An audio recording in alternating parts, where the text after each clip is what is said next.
এমন বক্তব্যের সময় অন্যান্য সংসদ সদস্যদেরকে সেখানে হাস্যরস করতে এবং টেবিল চাপড়াতে দেখা গিয়েছে।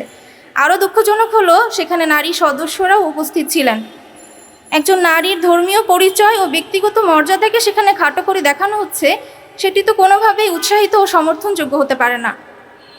সংরক্ষিত নারী আসনগুলো তাহলে কেন রাখা হয়েছে?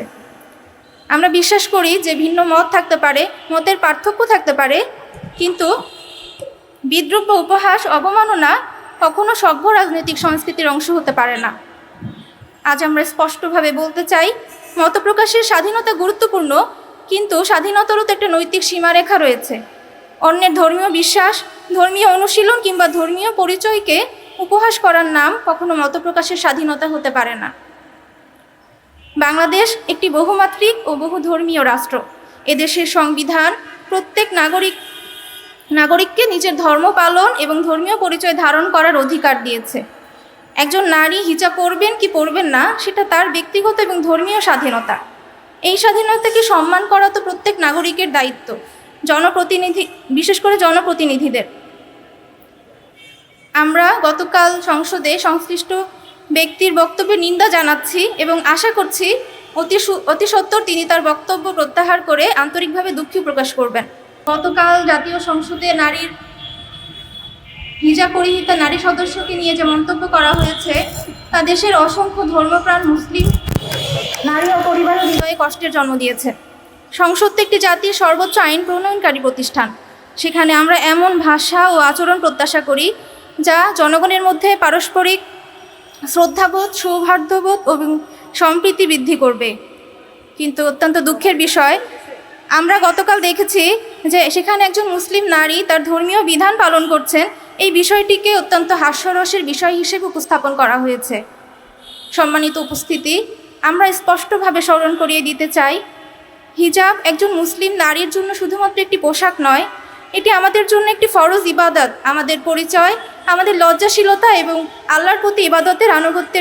আল্লাহর বিধানের প্রতি আনুগত্যের বহিঃপ্রকাশ। তাই হিজাবকে নিয়ে কটূক্তি করা শুধুমাত্র একটি পোশাককে অবমাননা করা নয়, বরং অসংখ্য ধর্মপ্রাণ নারীর ধর্মীয় অনুভূতিতে আঘাত করা। আল্লাহ তাআলা সূরা নূরের 31 নম্বর আয়াতে বলেছেন, আর মুমিন নারীদেরকে বলে দিন তারা যেন তাদের দৃষ্টিকে সংযত রাখে, তাদের লজ্জাস্থানের হেফাজত করে এবং নিজেদের সৌন্দর্য প্রকাশ না করে।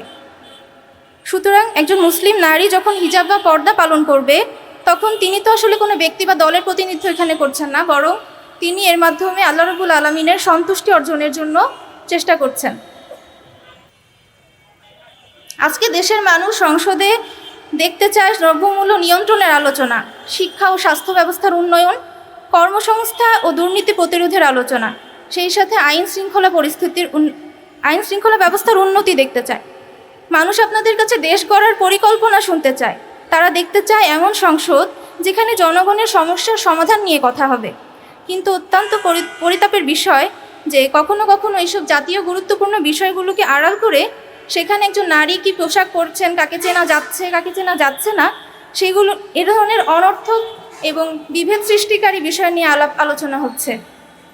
আল্লাহ তাআলা আমাদেরকে পারস্পরিক শ্রদ্ধা, সহনশীলতা ও ন্যায়বোধের ভিত্তিতে একটি সুন্দর বাংলাদেশ গড়ার তৌফিক দান করুন।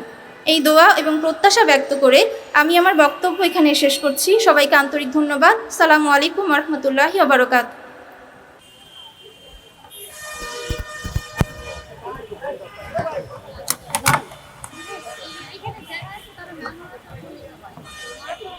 এখন আমি বক্তব্য প্রদান করার জন্য আমন্ত্রণ জানাচ্ছি নুসাইবা ফারিহা খান, সদস্য, ঢাকা মহানগরী উত্তর।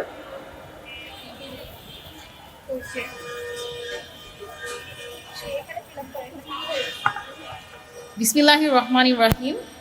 Respected students gathered in here today's human chain, members, leaders and volunteers of Bangladesh Islamic Chhatra Sangstha, respected journalists and concerned citizens, Assalamu alaikum wa rahmatullahi wa barakatuh. Today I stand here not to attack any individual, but to uphold the principle that belongs to every citizen of Bangladesh, the right to practice one's faith with dignity.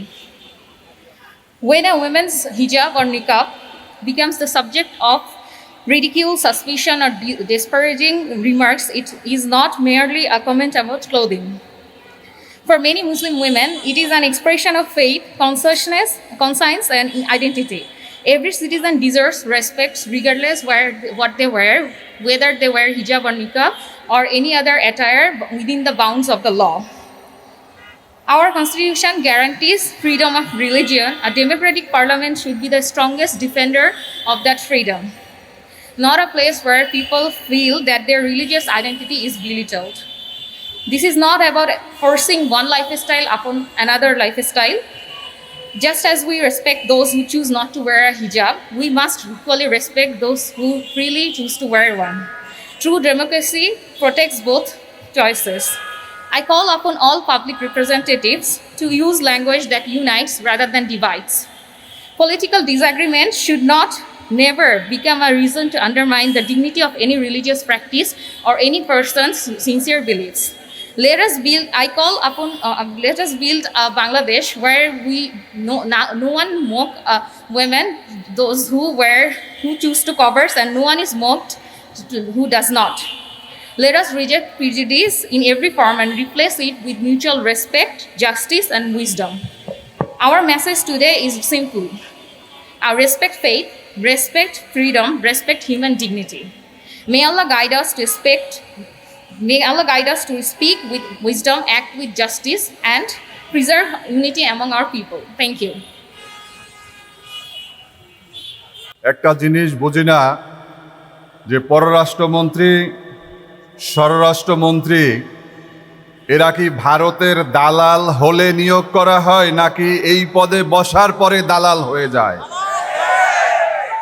আজকে স্বরাষ্ট্রমন্ত্রীর বক্তব্য মনে হয় যেন দীপুমণির বক্তব্যের মতো। আজকে পররাষ্ট্রমন্ত্রীর বক্তব্য মনে হয় যেন হাসান মাহমুদের মতো। এখানে বক্তারা বলেছেন যে নতজানু পররাষ্ট্রনীতি। আরে যে কূটনীতিককে নিয়োগ করেছে তিনিই তো একজন রাজনীতিবিদ, তিনি তো কোনো কূটনীতিক নন। তার কাছ থেকে কূটনীতি কি আশা করবেন? তিনি বাংলাদেশে এসেছেন বিজেপি এবং বিএনপির সাথে সম্পর্ক করে খুনি হাসিনাকে প্রধানমন্ত্রী হিসাবে নিয়ে আসার জন্য। তাদেরকে বলতে চাই, বাঘের লেজ দিয়ে কান চুলকাবেন না।